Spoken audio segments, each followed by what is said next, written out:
qu'on pourrait faire un parallèle entre votre carrière syndicale et celle de Lorraine Pagé? Oui, on peut faire oui, la carrière de Lorraine et la mienne. Premièrement, on est du même âge. On a 5 jours de différence. Moi, je suis du 12 décembre, elle du 17. On a commencé à enseigner à peu près à la même période et on a été militantes presque depuis le départ. Puis on s'est côtoyés, elle à l'Alliance, moi au syndicat de Champlain, ensuite à au bureau national. 2 bêtes très particulières, ces syndicats-là. Oui. deux bêtes particulières, en concurrence, mais en même temps en complicité aussi sur certains dossiers. Donc, oui, on s'est retrouvés à plusieurs étapes de notre engagement syndical et on s'est retrouvés bien sûr ensemble à l'exécutif de la centrale. Lorraine est arrivée, je pense, en 82 et moi je suis arrivée en 84. Alors, on s'est côtoyés, Lorraine et moi. Elle a laissé la présidence de l'Alliance pour venir à la présidence de la centrale. Première femme présidente. C'était tout un événement au Québec. Ça, on n'était pas peu fiers de ça à la CEQ, d'avoir une première femme présidente d'une centrale syndicale, capable de ferrailler avec le gouvernement, capable de ferrailler pour prendre sa place avec les 2 autres centrales syndicales. Il y avait une place à prendre et elle l'a pris, d'arriver dans les souliers d'Yvon Charbonneau, qui avait aussi, qui avait une réputation aussi.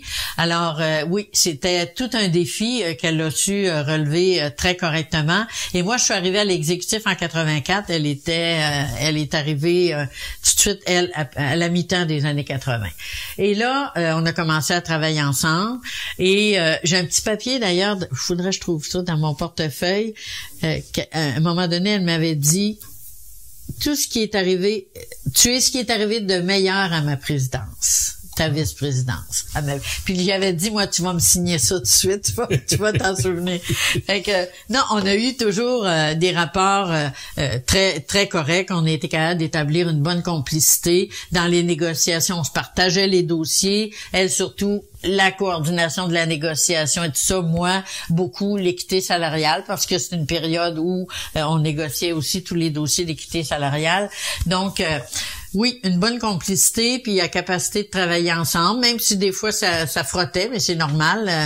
On a du tempérament. Si on est rendu là, c'est parce qu'on en a un peu. Alors, on l'exerce aussi. Et jusqu'à, bien sûr, l'événement qui est arrivé à Lorraine en 99, où il y a eu cet épisode des fameux gants. Où, à mon avis, elle a été traitée d'une manière très dure par les médias d'information, mais qui, on doit bien se le dire honnêtement, a généré beaucoup de questionnements, beaucoup d'interventions, beaucoup de réactions à l'intérieur de la centrale. Les gens comprenaient qu'elle était traitée très durement, mais qu'en même temps, pour certains, pour plusieurs, c'était difficile de justifier un geste comme celui-là, qui est une erreur, probablement. Distraction. Oui, une distraction. J'ai pas à poser de jugement là-dessus, mais j'ai dû, comme première vice-présidente à ce moment-là, constater l'impact que ça avait chez nos membres.